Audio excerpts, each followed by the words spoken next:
ជំរាបសួរប្រិយមិត្តទាំងអស់គ្នាស្វាគមន៍មកកាន់ Channel សម្រាយរឿងរបស់ Admin Mochita ជួបគ្នាជាមួយ Admin ម្ដងទៀតនៅក្នុងខ្សែរឿងថ្មីដែលរឿងមួយនេះល្អមើលប្លែកខ្លាំងមែនតើរឿងហ្នឹងតួស្រីបានផ្លាស់ប្ដូរមុខមាត់ដោយចៃដន្យដែលអត់ដឹងខ្លួនហើយបង្ខំឲ្យរៀបការជាមួយនឹងមនុស្សប្រុសដែលគេអត់ស្គាល់ទៀតប៉ុន្តែក៏ត្រូវជាបរិសុទ្ធក្នុងក្តីសម័យគេដែរអាយ៉ាយ៉ាងម៉េចចេះតែបើនិយាយពីស្នេហារបស់តួអង្គវិញអត់តុកសិចទេតួប្រុសជាមនុស្សមានហេតុផលឯតួស្រីមិនអាត្មានិយមអញ្ចឹងយើងចង់ដឹងថាសាច់រឿងល្អមើលប៉ុណ្ណាយើងទៅតាមដានជាមួយ admin ទាំងអស់គ្នាបើកឆាកដំបូងបង្ហាញឲ្យឃើញនៅស្រីស្អាតមួយក្រុមកំពុងតែកាច់ខ្លួនអែនអនឲ្យនារីម្នាក់គូរូបជាក្រុមឲ្យពួកគេនារីជាជាងគំនូរនឹងជាតួឯកស្រីរបស់យើងនឹងដែលមានឈ្មោះថាស៊ឺឈីមានទឹកដៃគូគំនូរបានស្អាតខ្លាំងមែនតើទៅស្រីទាំងនោះចង់ឃើញរូបរបស់ពួកគេជាគំនូរថាតើស្អាតប៉ុណ្ណាបើមើលទៅតាមការស្លៀកពាក់របស់ពួកគេហ្នឹងយើងក៏ដឹងថាពួកគេជាមនុស្សបអ៊ីចន្លើដែរស៊ឺឈីកំពុងតែគូរូបក៏មានស្រីស្អាតម្នាក់បានលើកទឹកតែឲ្យគេ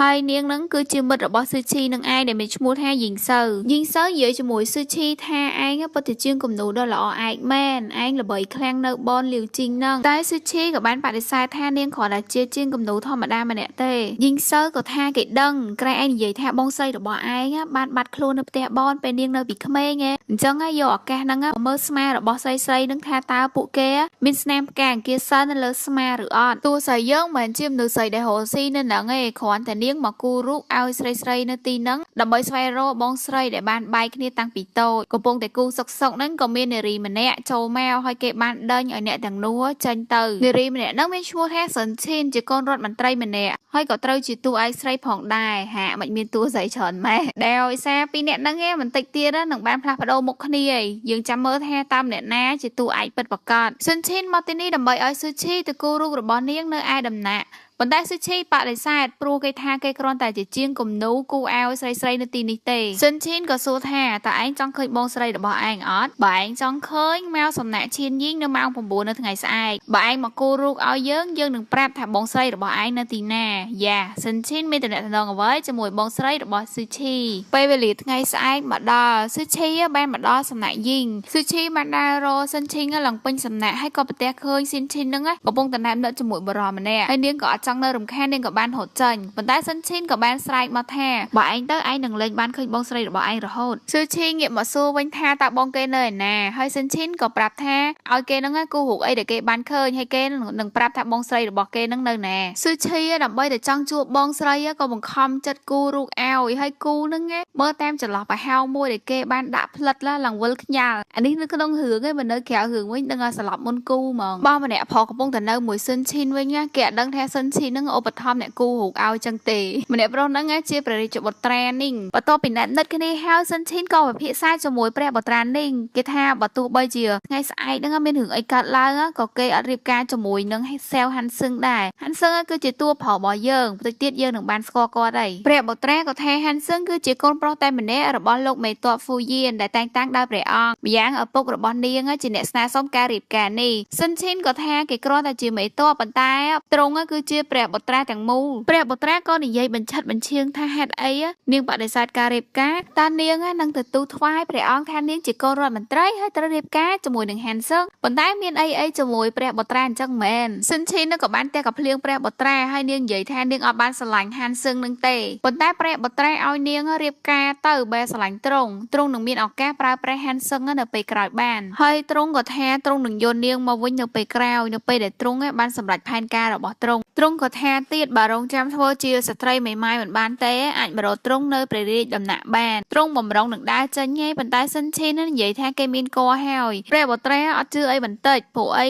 ទ្រង់ថាស្រីមិនដឹងជាប្រមាណអ្នកដែលនិយាយបែបហ្នឹងមកកាន់ទ្រង់ហើយទ្រង់ក៏អត់ចាំមុខពួកគេទៀតនិយាយទៅស្រីច្រើនហ្មងនៅពេលព្រះបុត្រាយាងទៅបាត់ស៊ិនឈិនសម្លក់ទ្រង់ឡើងចង់ជ្រុះក្របភ្នែករវល់តែចង់ដឹងរឿងស៊ិនឈិនយើងភ្លេចគិតពីរឿងស៊ឺឈីដែលបានលួចមកគូរូបគេហ្នឹងនៅស្ដាប់គេ គេដែរតាពេលឃើញសិនឈីនៅម្នាក់ឯងគេក៏បានចេញមកដើម្បីយករូបឲ្យនាងប៉ុន្តែរហូតនាងអត់ឃើញទេក៏ចេះតែដើរលបមើលទៅក៏លឺសំឡេងចេញពីអាងទឹកស៊ឺឈីដើរទៅមើលទៅក៏ឃើញសិនឈីនឹងកំពុងតែងូតទឹកហើយគេក៏បានហុចគំនូឲ្យសិនឈីប៉ុន្តែសិនឈីក៏សួរនាងថាតើនាងអត់ឆ្ងល់ទេមិនបានយើងឲ្យនាងគូររូបបែបនេះស៊ឺឈីគេថាវាមិនមែនជារឿងរបស់នាងដែលចេះដឹងរឿងគេខ្ញុំបានគូគំនូរួចហើយតើបងស្រីរបស់ខ្ញុំនៅឯណាសិនឈីនេះអត់ខ្វល់នឹងសំណួរស៊ឺឈីទេបែរជានិយាយរឿងនាងត្រូវបានបង្ខំឲ្យរៀបការឲ្យស៊ឺឈីបានដឹងឯណោះវិញហើយនាងក៏បានជាមួយទឹកទៅទាំងដែលនិយាយមិនទាន់ដឹងសាច់រឿងគ្នាផងស៊ឺឈីគិតថាសិនឈីណាគ្រាន់តែកុហកចង់ឲ្យនាងគូគំនូឲ្យគេទេហើយនាងក៏បានដើរ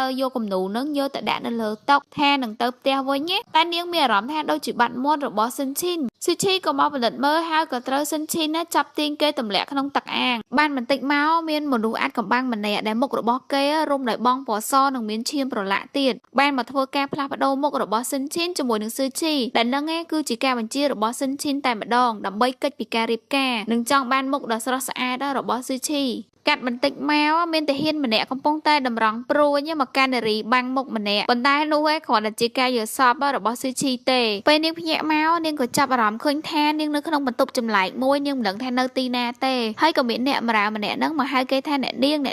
ទៅពេលហៅគេនេះភ័យខ្លាំងមែនតែនក៏ស្រវារកកញ្ចក់មកឆ្លុះមើលមុខប៉ុន្តែយើងគួរឲ្យអាណិតហើយមុខរបស់នាងហ្នឹងត្រូវបានផ្លាស់ប្ដូរជាមួយស៊ិនឈីនបាត់ទៅហើយដែលម្នាក់នេះគឺជាតួឯកស្រីរបស់យើងពិតប្រាកដមានខ្លួនប្រាណជាស៊ឺឈីតែមានមុខមាត់ជាស៊ិនឈីនស៊ឺឈីគេអត់ជឿទេគេបានរត់ចេញក្រៅបន្ទប់ដើម្បីស្វែងរកកញ្ចក់ផ្សេងទៀតមកឆ្លោះស៊ឺឈីរត់ពេញទីធ្លាផ្ទះហើយម្នាក់នាំគ្នាហៅគេថាលោកស្រីពេញនឹងគេចេះតែរត់ទៅក៏រត់ទៅដល់បន្ទប់សម្ងាត់មួយប៉ុន្តែគ្មានកូនចៅណាហ៊ានទៅតាមគេទេព្រោះអីវាជាកន្លែងហាមឃាត់ទៅដល់បន្ទប់ហ្នឹងគេបានឃើញកញ្ចក់ក៏រត់ទៅកាន់កញ្ចក់ឆ្លោះម្ដងទៀតប៉ុន្តែសោកស្ដាយណាស់វានៅតែមិនមែនជាមុខមាត់របស់នាងស៊ឺឈីក៏ជ្រុលដៃបើកចំកលឹះយន្តមួយរបើកទ្វារមកក៏ឃើញបរិសម្នាក់កំពុងតែសម្លាប់មនុស្សទៀតឈាមឡើងពេញមុខគេហើយនាងពិតជាភ័យមែនតើរហូតដល់សន្លប់ទៅតែបរិសនោះក៏បានរត់មកត្រូនាងហើយម្នាក់ហ្នឹងគឺជាហានសឹងតួប្រុសយើងហ្នឹងចាប់ពីនឹងមកយើងមកមើលអ្នកបម្រើផ្ទាល់ខ្លួនរបស់ស៊ឺឈីវិញគឺគេកំពុងតែរាយការណ៍ពីរឿងរបស់ស៊ឺឈីដែលគេមិនដឹងថានោះគឺជាអ្នកនាងពិតប្រាកដរបស់គេគេបានរាយការណ៍ប្រាប់បងប្រុសរបស់ស៊ិនឈីនថាអ្នកនាងពិតជាប្លែកនិយាយមិនដឹងមុខមិនដឹងក្រោយទៅពេលឲ្យបងប្រុសស៊ិនឈីនថាគេស្គាល់ប្អូនគេច្បាស់គេគ្រាន់តែយល់លេសចង់កិច្ចពីមង្គលការហើយគេប្រាប់ឲ្យអ្នកបម្រើហ្នឹងធ្វើតាមផែនការបើមិនចង់ឈឺសាច់អញ្ចឹងដល់ពេលស៊ឺឈីកំពុងសន្លប់មិនដឹងខ្លួនអ្នកបម្រើក៏បានយកក្រណាត់ក្រហ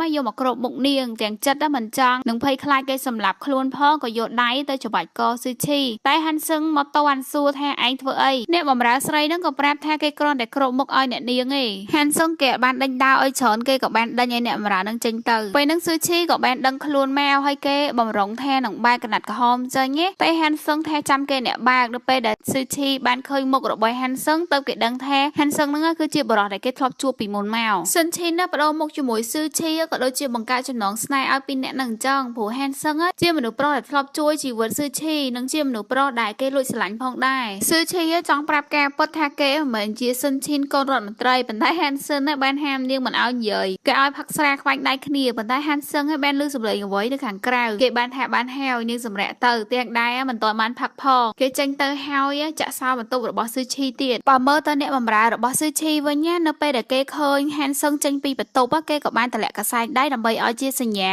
ឲ្យក្រុមអាវខ្មៅហ្នឹងចូលមកដើម្បីសម្លាប់ស៊ឺឈីនៅពេលដែលពួកគេចូលមកដល់គេបានទៅកាន់បន្ទប់របស់ស៊ឺឈីភ្លាមហ្មងហើយទៅឃើញចាក់សោគេបំរុងថានឹងយកដាវហ្នឹងយកទៅផ្ដាច់សោប៉ុន្តែត្រូវ